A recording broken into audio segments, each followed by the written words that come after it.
Hello student, journey classes में आपका स्वागत है। और हम शुरू करने वाले हैं कक्षा 11 में यानी कि 11th क्लास के कुछ प्रीवियस एग्जाम में आने वाले कुछ क्वेश्चंस या न्यूमेरिकल्स जो कि हमारे 16, 17, 18, 19 इस तरह के एग्जाम में पूछे गए थे। तो हम शुरू करते हैं।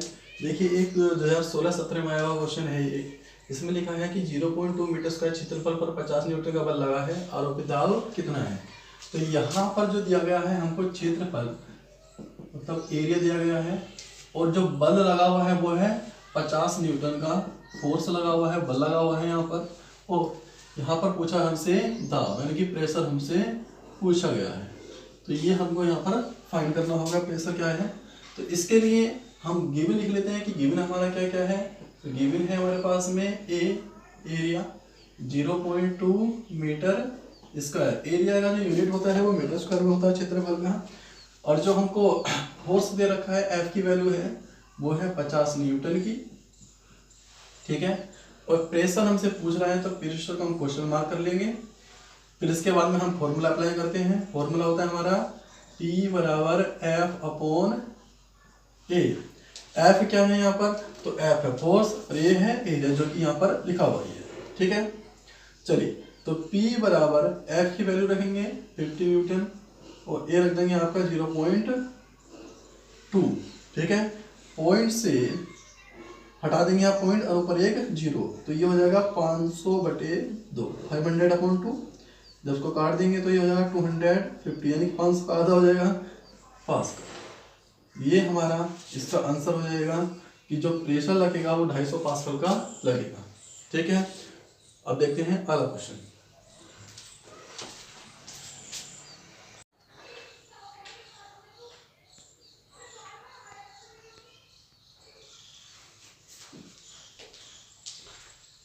देखिए, दूसरा क्वेश्चन है, एक क्षैतिज पाइप में जल का जो वेग शीर्ष है 1.25 मीटर है, जल का प्रवाह वेग ज्ञात कीजिएगा, ठीक है। तो यहाँ पर हमको क्या चीज दे रखी है इसको हम ऐसे समझते हैं। ये है हमारा कोई ग्राउंड लेवल यानी कि भूस्तर, ठीक है। ये है हमारा कोई पाइप जिसमें से जल गिर रहा है, ठीक है। एक क्षैतिज में रूप में रखा हुआ है, इसमें भरा हुआ है जल। ऐसे जब ये जल भरा हुआ है तो यहाँ से निकल रहा है, इस तरीके से गिर रहा है, ठीक है।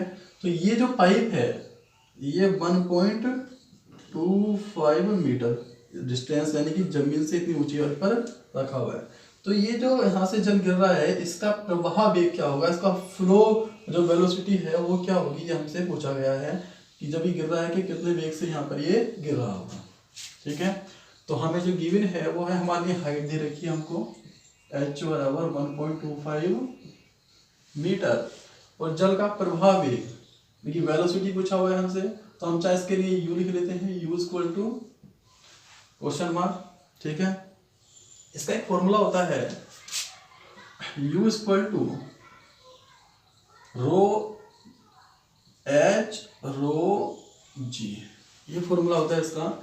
h है यहाँ पर हाइट, रो का मतलब है कि जो भी आप द्रव ले रहे हैं उसका घनत्व क्या होगा, डेंसिटी क्या होगी, ये है। जी है तो यहाँ पर गुरुत्वीय त्वरण होगा ये। तो हम यहाँ पर लिख लेते हैं h की वैल्यू जो हमको दे रखी है 1.25 और रो जो होता है रो की वैल्यू होती है जल के लिए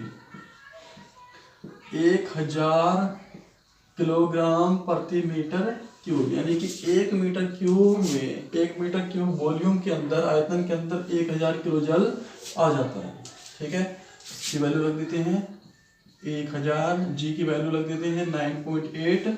कितना होता है वैसे जी की वैल्यू 9.8 मीटर पर सेकंड स्क्वायर, यानी कि इतने के त्वरण से कोई भी वस्तु जमीन की तरफ आकर्षित होती है, गिरती है, ठीक है। अब इनकी कैलकुलेशन कर लेते हैं। 2 जीरो से पॉइंट हम इधर पहुंचा देंगे तो 125 इंटू 10 9.8। अभी 10 जो है इस जीरो से ये पॉइंट हटा देंगे, ये होगा 125 इंटू 98 यानी कि 125 गुणा 98। कैलकुलेट कर लेंगे इसको 125 गुणा 100 माइनस 2 करके। कि अपने अपने तरीके हैं अलग अलग, जैसे आप करेंगे इनको गुणा करना, हमारा ये तरीका हो जाता है। तो 125 00 माइनस का ये हो जाएगा आपके पास में 250 और हम माइनस करेंगे तो 0 और 10 में से 5, 5, 4, 2, 2, 12,250 मीटर प्रति सेकंड, क्योंकि वेलोसिटी है, वेलोसिटी को हम रख देते हैं मीटर पर सेकंड में। ठीक है, ये हो गया। चलिए अब अगला क्वेश्चन समझेंगे।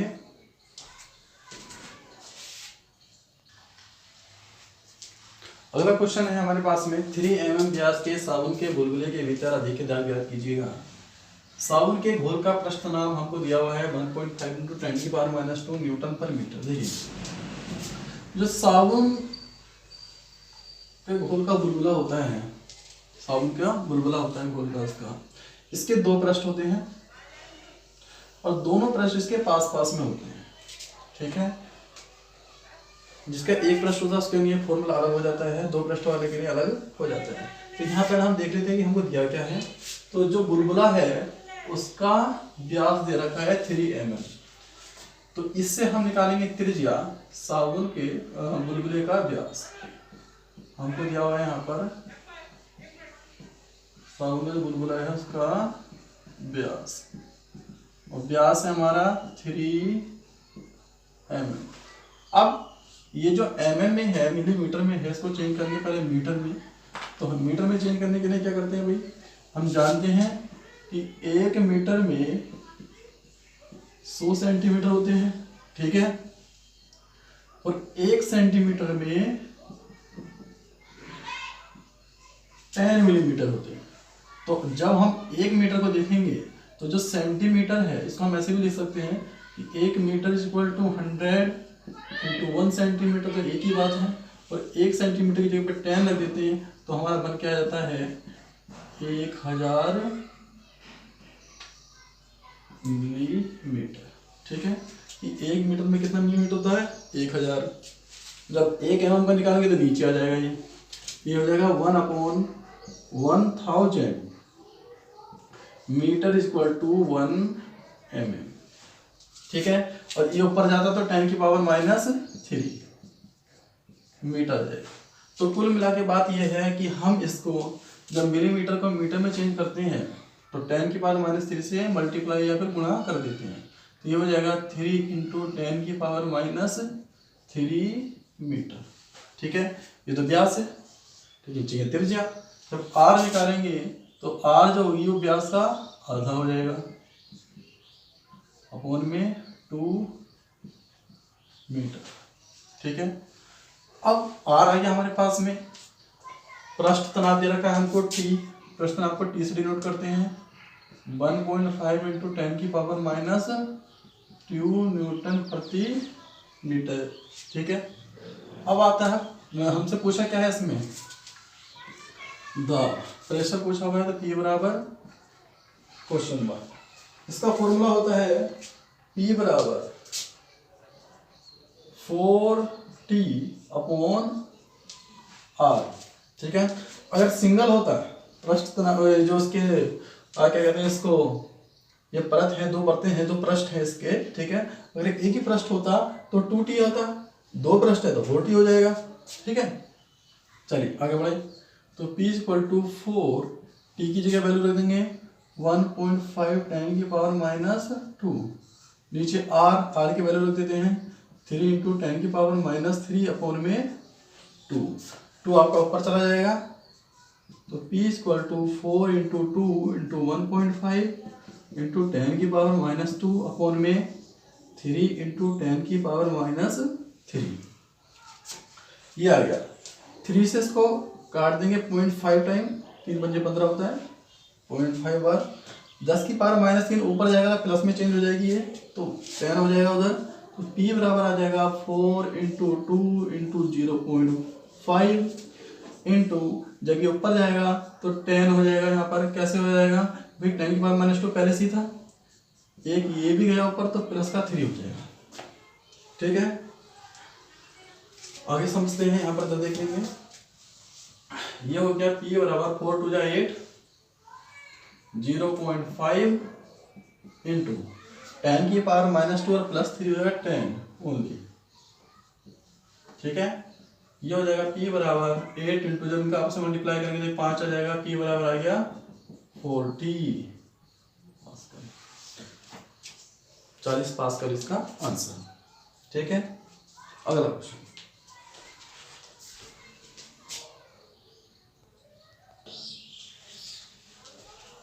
देखिए ये क्वेश्चन है आपका, यदि किसी निकाय को 40 जूल ऊष्मा देने पर निकाय पर किया गया कार्य 8 जूल हो तो निकाय की आंतरिक ऊर्जा में परिवर्तन ज्ञात कीजिए। निकाय कोई भी सिस्टम हो सकता है, ठीक है, कोई भी सिस्टम को हम निकाय बोल देते हैं। इस निकाय को हम जो ऊष्मा दे रहे हैं वो है 40 जूल, और इस 40 जूल को ऊष्मा लेकर, ये जो ऊष्मा ले रहा है लेकर, ये कुछ ना कुछ कार्य कर रहा है। ठीक है, कुछ कार्य कर रहा है जो कि हमें मिल जाएगा, और इसकी आंतरिक ऊर्जा में कुछ ना कुछ परिवर्तन होगा। निकाय मतलब ऐसा होता है कि भाई पानी गर्म कर रहे हो, ऐसा समझ लीजिएगा। कोई भी अभी जो उसमें देखा हम पानी गर्म कर रहे हैं, ऐसे कुछ भी चीज, तो इसके अंदर पूछा हुआ है कि आंतरिक ऊर्जा में कितना परिवर्तन होगा, यानी कि अंदर ही कितनी ऊर्जा को एब्जॉर्ब करेगा। ठीक है, समझ में आएगा कि नहीं।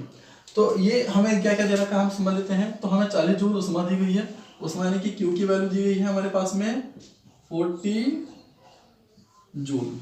ठीक है, और क्या दिया गया है, कार्य है हमारे पास में 8 जूल, डब्ल्यू बराबर है 8 जूल। पूछा क्या है, आंतरिक ऊर्जा में परिवर्तन, डेल्टा यू की वैल्यू हमसे पूछी है। ठीक है, तो यहाँ पर होगा क्या, एक नियम होता है डेल्टा क्यू बराबर delta U plus delta W, ये फॉर्मूला है इसके लिए, डेल्टा क्यू बराबर delta U plus delta W. यहाँ जो क्यू है, ये वाला जो क्यू है, ये है आपका ऊष्मा में परिवर्तन, और यहाँ पर जो है कार्य में परिवर्तन। लेकिन हमें ऊष्मा और कार्य में कोई परिवर्तन नहीं है, वो हमें दे ही रखा है, तो हम इसको डेल्टा ना यूज करके केवल क्यू यूज कर लेंगे। बाकी की वैल्यू रखते हैं क्यू बराबर, ये Q equal to delta U plus का डब्ल्यू। क्यू की वैल्यू है हमारे पास में 40, डेल्टा यू फाइंड करना है, डब्ल्यू है हमारे पास में 8। अब ये इधर चला जाएगा, हो जाएगा 40 माइनस का 8 इक्वल टू डेल्टा, तो कहे तो डेल्टा यू बराबर आ जाएगा आपके पास में 40 में से 8 जाएगा तो 32 जूल। सिंपल सा इसका आंसर है।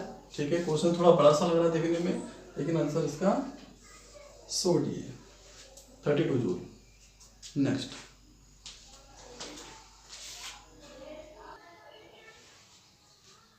क्वेश्चन है 0.04 मीटर स्क्वायर अनुप्रस्थ परिच्छेद के बेलनाकार पाइप में जल 1 मीटर प्रति सेकंड की गति से बह रहा है। यदि पाइप का व्यास घटाकर आधा कर दिया जाए तो उसमें जल के प्रवाह की चाल ज्ञात कीजिए। देखो पहला यहाँ पर 2 केस हैं। ठीक है, पहले केस में जो बेलनाकार पाइप है, मान लीजिए ये जो है वो पहला केस का बेलनाकार पाइप है।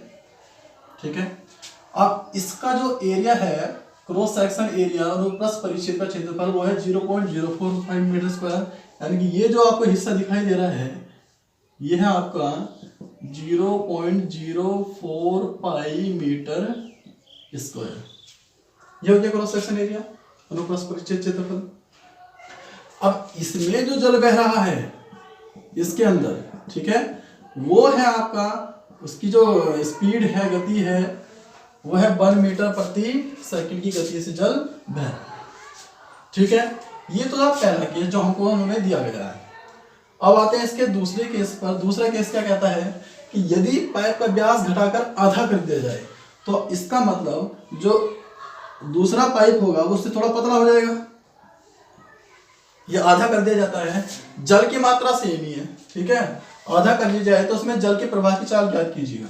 तो यहां पर जो जल है इसमें इसकी स्पीड पूछी है, जो पहला जो इसका व्यास है उसका आधा कर दिया, इसका जो व्यास होगा इसका आधा इसका व्यास है।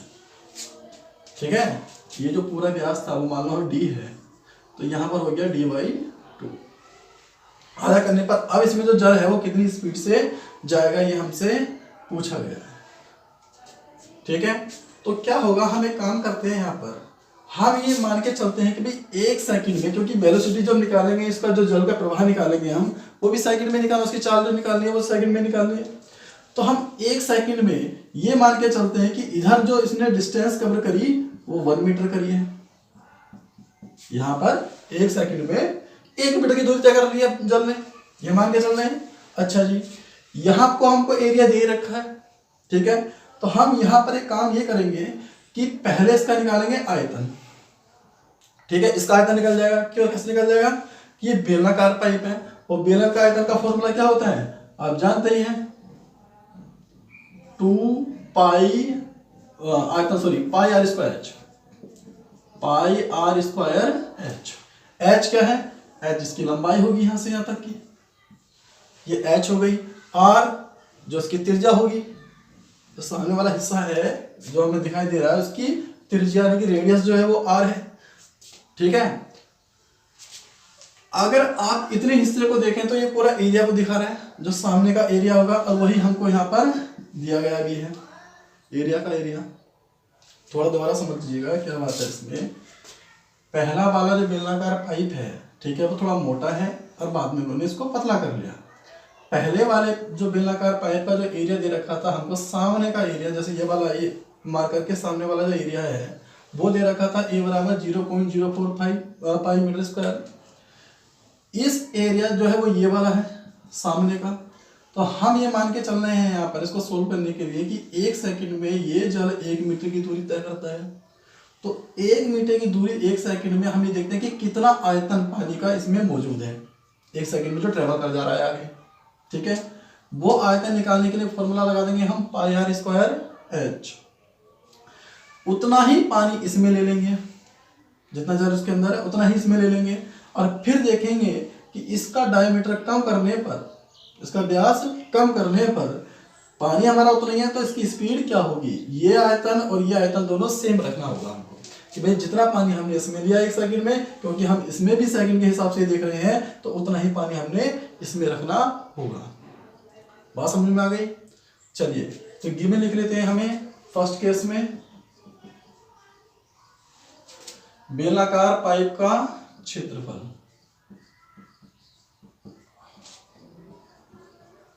पाइप का क्षेत्रफल दिया हुआ है ए बराबर वो है हमारे पास में 0.04 पाई मीटर स्क्वायर, ठीक है। ये हो गया क्षेत्रफल। और बेलनाकार पाइप में जल की गति या चाल, जल की गति 1 मीटर प्रति सेकंड, ठीक है। उसके बाद सेकंड केस में पूछ लेते हैं क्या है। अच्छा, सेकंड केस में हम एरिया कैसे निकालेंगे भाई। सेकंड केस में भी एरिया की जरूरत पड़ेगी। व्यास उसका आधा कर दिया गया है, तो पहले हम ये देख लेते हैं। देखो इसको इधर अप्लाई करते हैं पाई आर स्क्वायर, क्योंकि सामने वाला एरिया जो होगा पाई आर स्क्वायर होगा, तो पाई आर स्क्वायर की वैल्यू ये दे रखी है हमको, तो यहां से हम क्या निकाल लेंगे आर की वैल्यू, ठीक है। क्योंकि डायमीटर आधा कर रहे हैं, इसका मतलब रेडियस भी आधी हो जानी है, तो सेकंड वाले में रेडियस आधी लगाएंगे। चलो आगे बढ़ते हैं। पहले सेकंड केस में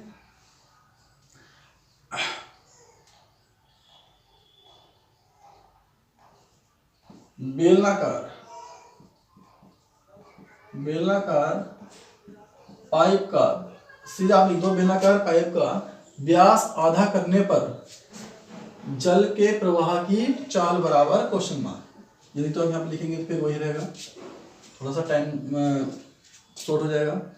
बेलनाकार पाइप का व्यास आधा करने पर जल के प्रवाह की चाल बराबर क्वेश्चन मार्क।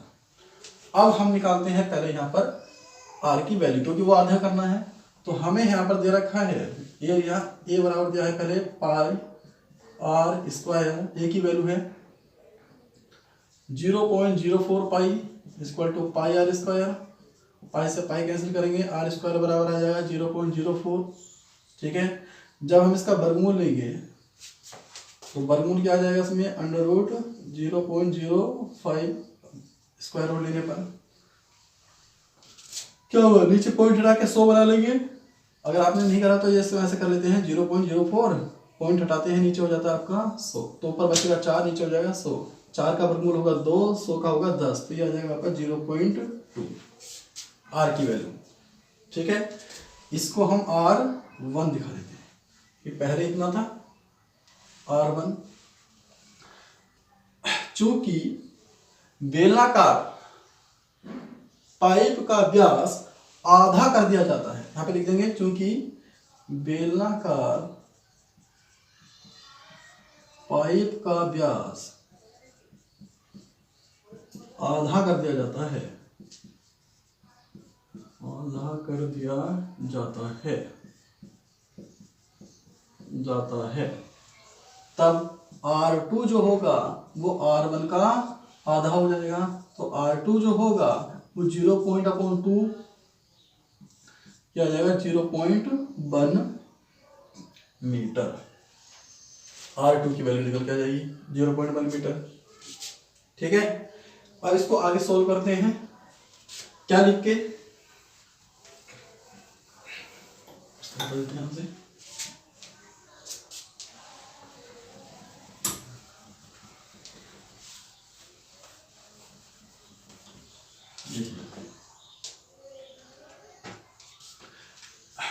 पहले बेलनाकार पाइप में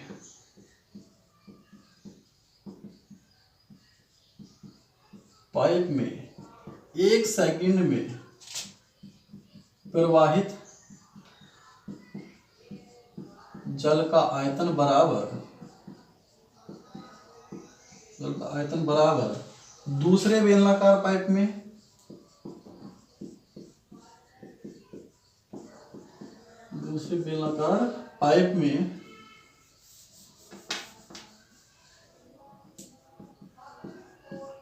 प्रवाहित बेलनाकार पाइप में एक सेकंड में प्रवाहित जल का आयतन कितना आएगा, फॉर्मूला लगाते हैं यहाँ पर। तो ये तो है pi R1 square H equal to pi, यहाँ पर H1 लीजिएगा, ठीक है, जो हम ये 1 मीटर ले रहे हैं यहाँ पर H1, उसके लिए H2 हो जाएगा पाई R2 स्क्वायर H2, दोनों के आयतन बराबर, पाई से पाई कैंसिल हो जाएगा, R1 स्क्वायर H1, R1 की वैल्यू क्या थी, तो R1 की वैल्यू थी हमारे पास में 0.2, इसका square H1 1 metre equal to R2 square की वैल्यू आई थी हमारे पास में 0.1 का स्क्वायर इंटू H2, 0.2 का जो स्क्वायर करेंगे तो आ जाएगा 0.04, 1 से गुणा करेंगे तो इतना ही नहीं आएगा, 0.1 का करेंगे 0.01 इंटू H2, 1 आ जाएगा इधर नीचे, तो H2 बराबर हो जाएगा 0.04 अपॉन 0.01।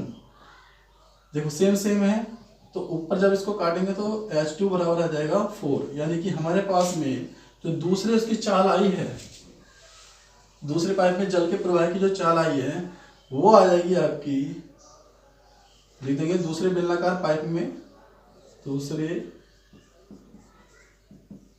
बेलनाकार पाइप में जल के प्रवाह की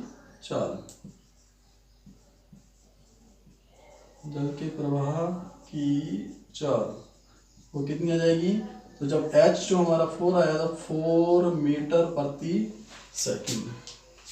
ठीक है, ये इसका आंसर हो जाएगा। ये लॉजिकल टाइप का क्वेश्चन है थोड़ा सा, तो लॉजिकल टाइप से ही हमने किया है इसको।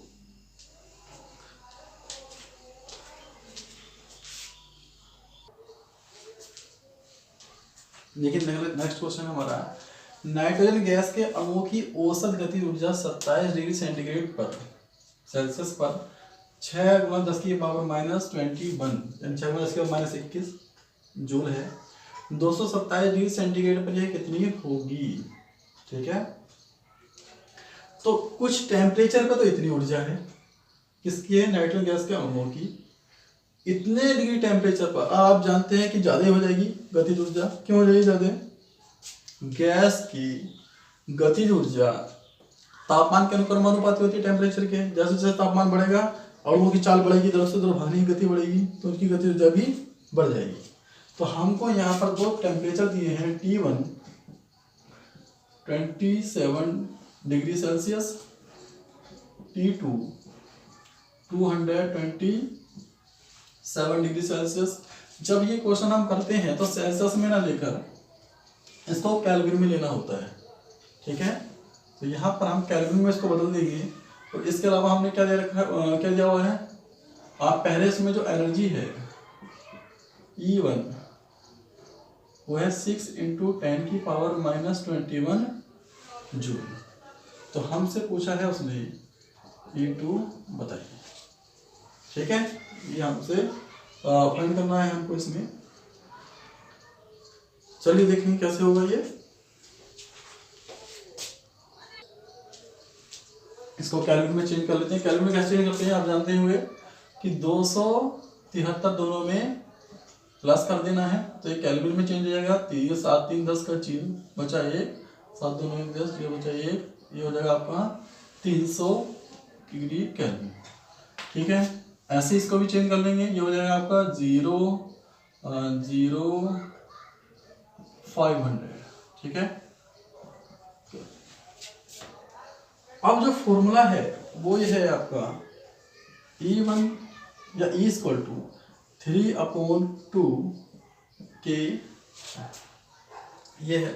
तो इस फॉर्मूले के हिसाब से हम इनका रेशियो बनाएंगे क्या कि E1 = 3/2KT1। ये बोल्ट्स में नियतांक है, इसको K को हम बोल्ट्स में नियतांक बोलते हैं, ठीक है।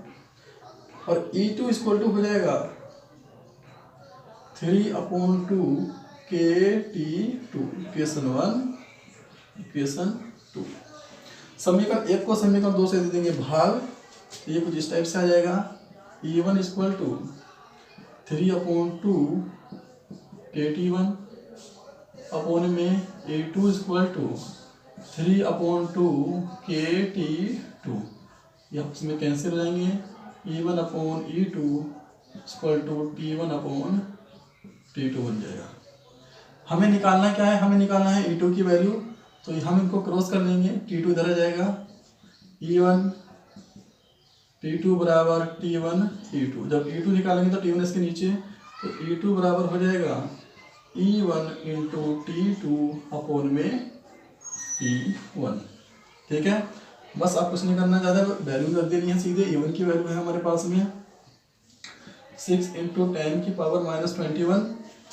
T2 की वैल्यू है हमारे पास में 500 और T1 की वैल्यू है हमारे पास में 300, ठीक है। 2 0 से 2 0 खत्म, 3 से 6 2 बार खत्म था, कैंसिल हो गया, सॉरी।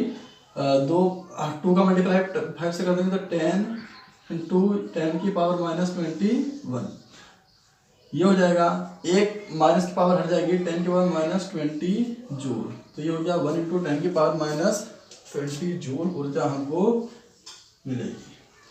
तो देखो पावर माइनस में कम हुई है, इसका मतलब एनर्जी हमारी बढ़ी है। अगर आप यहाँ पर नहीं दिखाई दे रहा है तो यहाँ देख लेंगे ऊपर, तो काटने पे 2 × 10⁻⁻21 × 5 बचा था इसके बाद में, ठीक है। अपॉन में 3 से जब उसको काटा गया तो ये 2 आ गया था।